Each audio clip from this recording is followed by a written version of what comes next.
ఇప్పుడు ఒకవేళ ప్రియాంక ప్రేమిస్తుంది నిన్నే అని ఈ ఇంట్లో వాళ్ళకి తెలిస్తే ఇంటిల్లిపాది కృష్ణప్రసాద్ గారింటికి వెళ్ళి మీ అమ్మాయి ప్రేమిస్తుంది మరెవరినో కాదు మా గౌతమ్నే అని పెళ్లి ఖాయం చేసుకుని వచ్చేస్తారు. అమ్మా ఏమంటున్నావు నువ్వు? నిజం చెప్తున్నాన్రా. అయినా ప్రియాంక ప్రేమిస్తుంది నిన్నే అని మన ఇంట్లో వాళ్ళకి కానీ ఝాన్సీకి కానీ ఎందుకు చెప్పలేదో తెలుసా? నీకోసం.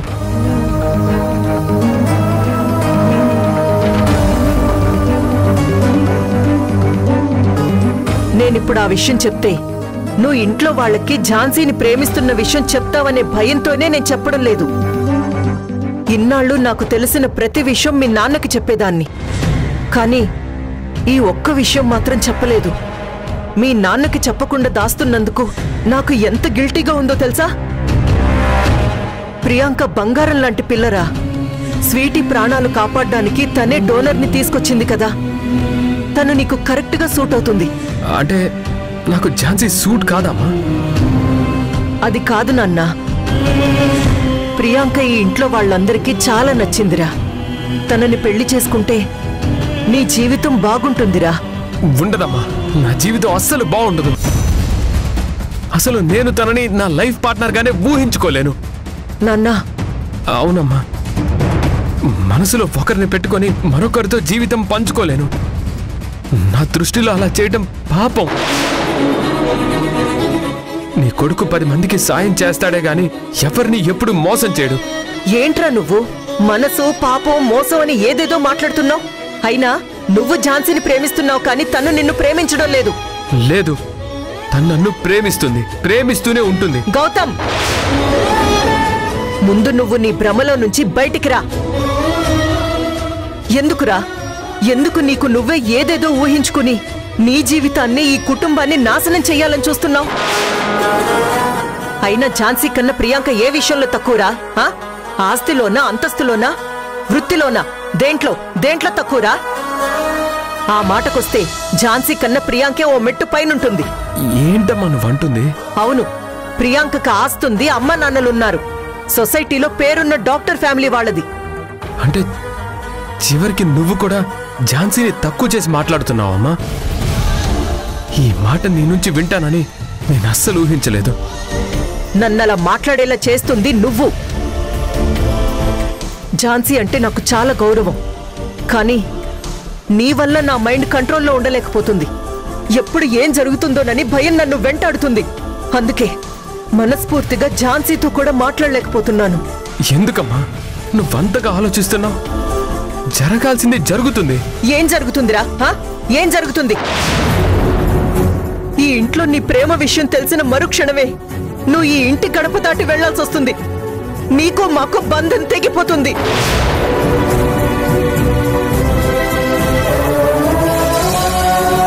మీ అన్నయ్య ఇంట్లో నుంచి వెళ్లిపోతుంటే వద్దని నేను అడ్డుపడ్డాన్రా.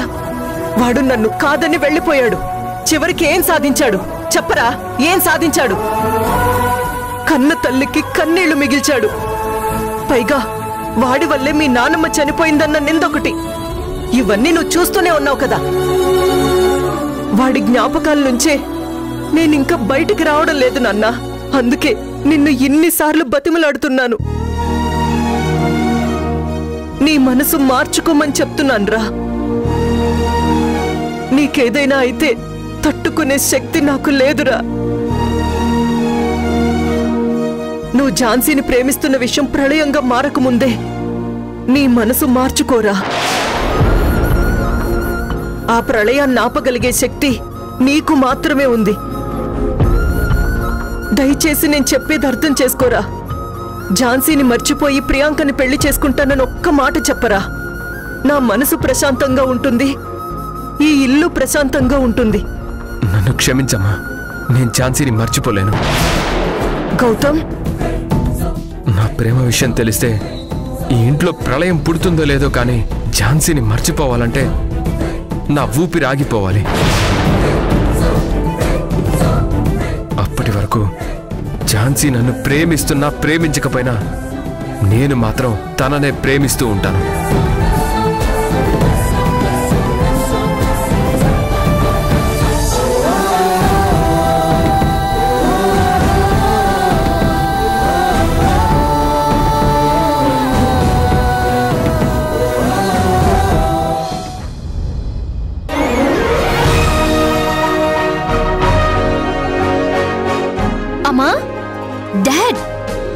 So happy. ఈ రోజు నేను చాలా అంటే చాలా సంతోషంగా ఉన్నాను. ఏంటి ప్రియాంక, నీ లవ్ సక్సెస్ అయిందా? బావగారు నీ ప్రేమను యాక్సెప్ట్ చేశారా? అదేం లేదు బ్రో. లేదా? మరి నువ్వు ఇంత సంతోషంగా ఉండడానికి కారణం ఏంటి? నిన్ను ఇంత హ్యాపీగా చూసి చాలా రోజులు అవుతుందమ్మా. విషయం ఏంటమ్మా? ఇంకే ఉంటుంది నాన్న, పేషెంట్ మీద ఏదో ఎక్స్పెరిమెంట్ చేసి ఉంటుంది, అది సక్సెస్ అయి ఉంటుంది. అంతే కదా సిస్టర్? లేదు బ్రో. మరేంటమ్మా? ఈ రోజు ఒక డాక్టర్ గా నాకు సాటిస్ఫాక్షన్ ఉంది. మీకెప్పుడు చెప్తూ ఉంటాను కదా నా క్లోజ్ ఫ్రెండ్ ఝాన్సీ గురించి. అవును, చెప్తూ ఉంటావు. అయితే ఏంటి? ఏం లేదు నాన్న, మీకు తెలుసు కదా బోన్ మ్యారో ప్రాబ్లం అయితే ఎంత డేంజరో. చాలా డేంజర్ అమ్మా. డోనర్ దొరకడం చాలా కష్టం. ఒకవేళ దొరికినా అది పేషెంట్ కి ఏమాత్రం ఎఫెక్ట్ కాకుండా చాలా జాగ్రత్తగా చూసుకోవాలి. Yes dad. పాపం ఝాన్సీ వాళ్ళ అక్క కూతురికి బోన్ మ్యారో ప్రాబ్లం ఉంది. డోనర్ దొరక్క ఇప్పటి వరకు తను చాలా సఫర్ అయ్యింది. మెంటల్ గా కూడా చాలా అప్సెట్ అయిపోయింది. ఆ పాప హాస్పిటల్లో చాలా క్రిటికల్ సిచ్యువేషన్ లో ఉంది. కానీ ఫార్చునేట్లీ ఇప్పుడు డోనర్ దొరికారు. అవునా? ఎవరమ్మా? సోషల్ యాక్టివిస్ట్ గణేష్ గారు ఉన్నారు కదా, అదే నాన్న రెగ్యులర్ గా మన హాస్పిటల్ కి బ్లడ్ డొనేట్ చేయడానికి వస్తారు కదా.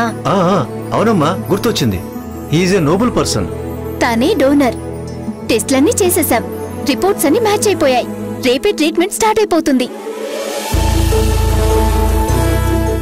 నా ఫ్రెండ్ కి ఇలా అయినా సాయం చేస్తున్నాననే సంతృప్తి నాలో ఉంది.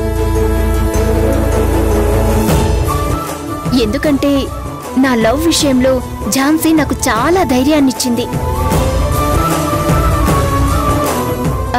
నేను నా లవ్ సక్సెస్ అవుతుందని ఎంత నమ్మకంగా ఉన్నానంటే దానికి కారణం ఝాన్సీనే.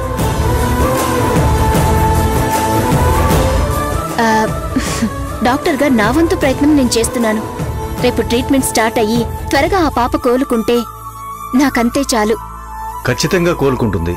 ఒక పేషెంట్ కి నయమైతే తనని ట్రీట్ చేసిన డాక్టర్ కి చాలా ఆనందంగా ఉంటుంది. మన ప్రొఫెషన్ లో ఉండే సాటిస్ఫాక్షన్ అదే తల్లి. అందుకే ప్రజలు డాక్టర్స్ ని దేవుడి తర్వాత దేవుడిలా ట్రీట్ చేస్తారు. అయినా ఒక ప్రాణాన్ని నిలబెట్టడంలో ఉన్న సంతోషం కన్నా డాక్టర్ గా మనకి ఇంకేం సాటిస్ఫాక్షన్ ఉంటుంది? సరే, ఇప్పుడు నీ ఫ్రెండ్ ఝాన్సీ హ్యాపీ కదా? మీరు మరీను మన ప్రియాంకే ఇంత హ్యాపీగా ఉంటే తను ఇంకెంత హ్యాపీగా ఉంటుందో ఊహించలేరా? అవునా, ఝాన్సీ చాలా హ్యాపీగా ఉంది. అసలు తను నేల మీద నిలబడలేకపోయింది. నన్నొక్కసారిగా ఎత్తుకుని గాల్లో గిరాగిరా తిప్పేసింది. ఎక్కడ నన్ను కింద పడేస్తుందోనని చాలా భయపడిపోయాను తెలుసా?